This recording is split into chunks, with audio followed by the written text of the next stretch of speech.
Hello YouTube, welcome back to another video. So we're going to be doing another path of 7.4.5 here, and this path is going to have the node combination of Hard Knock Life, the Evolutionary Advantage, and it's also going to have Ebb and Flow Intercept that you're seeing on the screen. So for the main part, every time you hit a heavy attack, a parry, you are going to get a Disorientate on you. So Apocalypse works really well for this path, because once you've had a disorient debuff on you, passive or just normal, for I believe it's 7 or 8 seconds, he then becomes immune to it, as you see there. So now you don't need to worry about the Disorientate actually coming into play anymore. So now you just need to worry about Ebb and Flow Intercept. So when the defender has a bleed, a armor break, or a concussion applied to them, what then happens is you then gain a Fury, and as you can see from the Ebb and Flow Intercept, because I managed to hit an Intercept, I also gain a Fury. So it gives me a really good amount of extra damage, and it removes the protection from the defender. So for the most part, where I can on this path, the main objective is to hit an Intercept just as I'm about to throw a special at the least, just so I get the maximum damage out of my specials, and I can just make do with that with Apocalypse, because a lot of his huge damage comes from the damage over time effects, but it also comes from how hard the special 2s actually hit. So for the most part of this path, I believe I do use Apocalypse. There's only 1 or 2 fights that I do use a different champion, but I'll give each fight a little brief introduction, and I'll kind of talk through each one.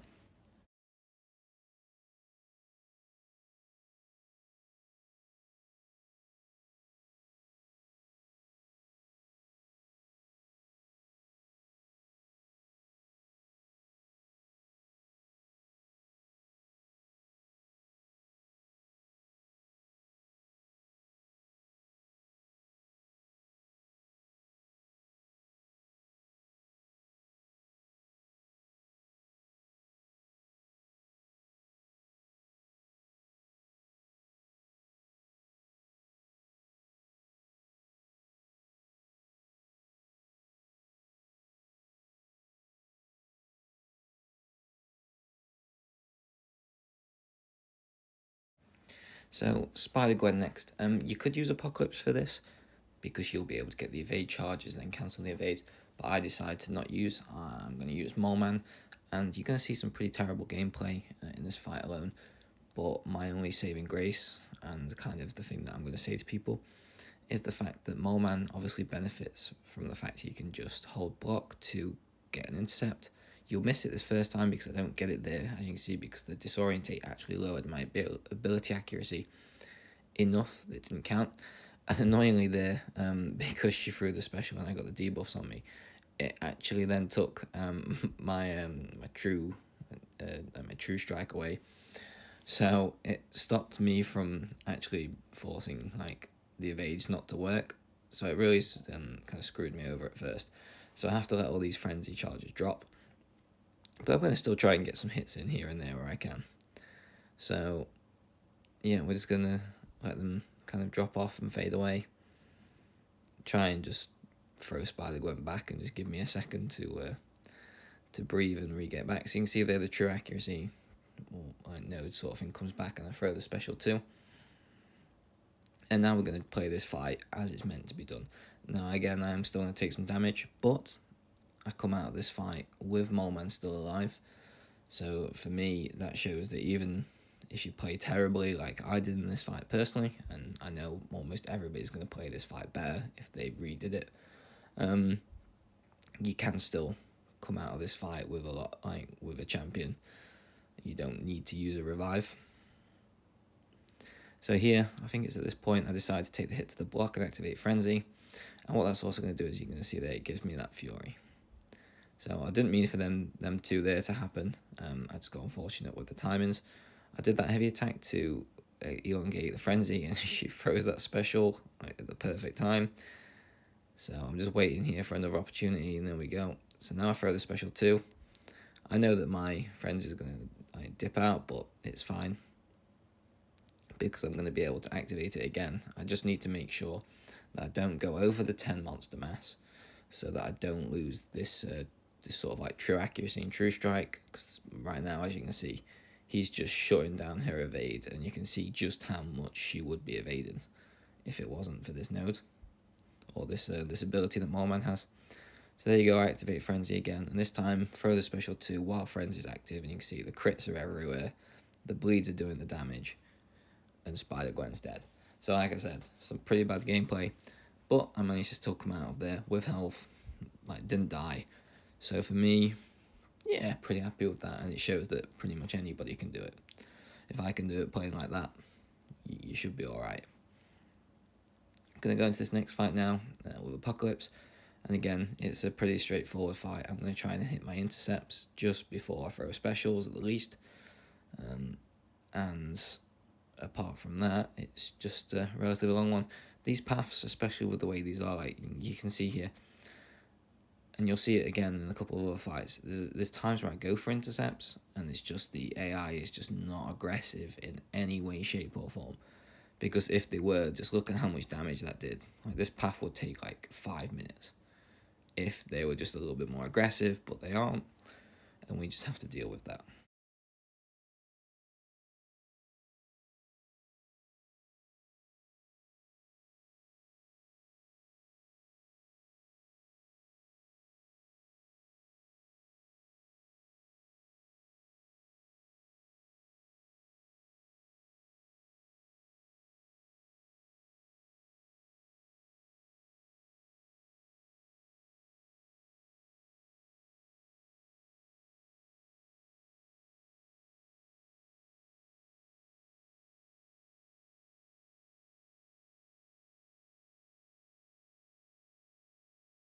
Right, so that's the first half of this path done. We hit the fork in the road, so now it's time to go on to 4 Jane Foster. And again, I'm just going to absolutely try and blitz her with Apocalypse. Special ones, I'm not a really big fan of trying to dodge, but that will do if needed. I prefer to push it to special 2 where possible.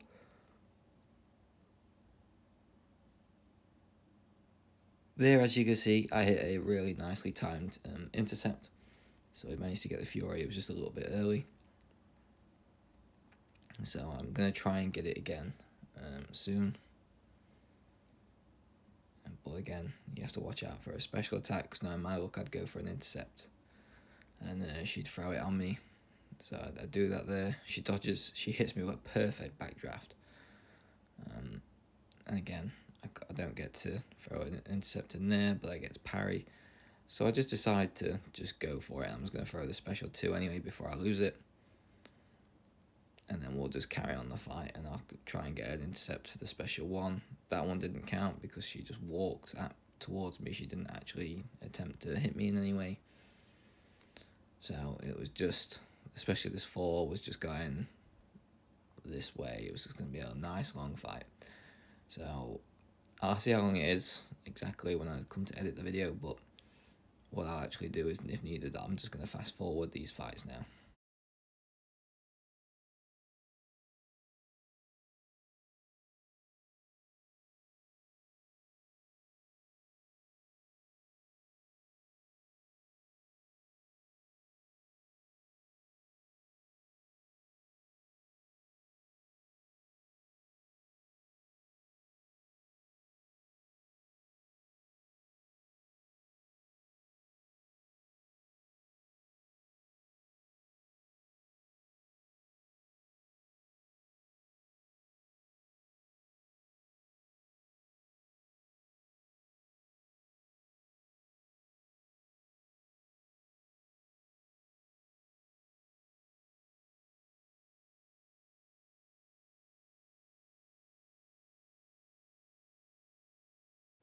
So the next fight here is Nick Fury. Again, Apocalypse is going to work wonders for this.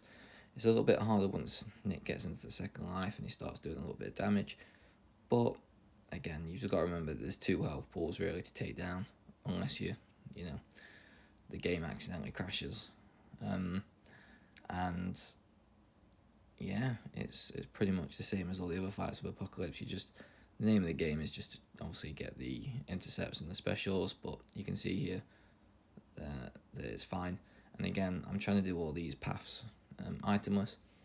So for me to be uploading this, it means that I did manage it. So you're going to see it's not there. I think it's in a second. Takes out the last bit. Still no intercept. Still no intercept. It's just a nightmare.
So finally we're coming up to the final parts of the fight now.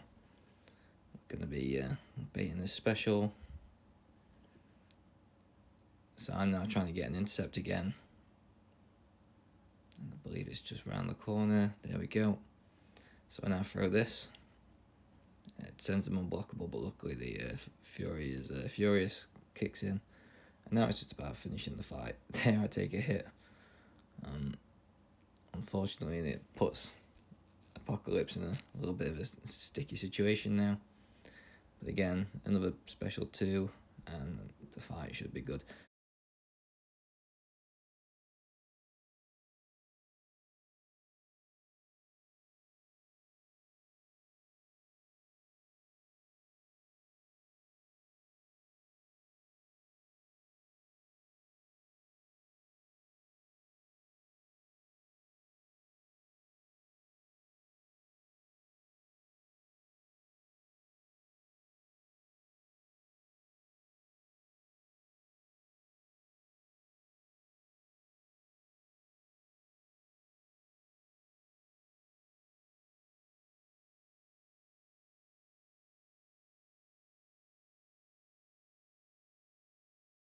So, this is the final fight of the path.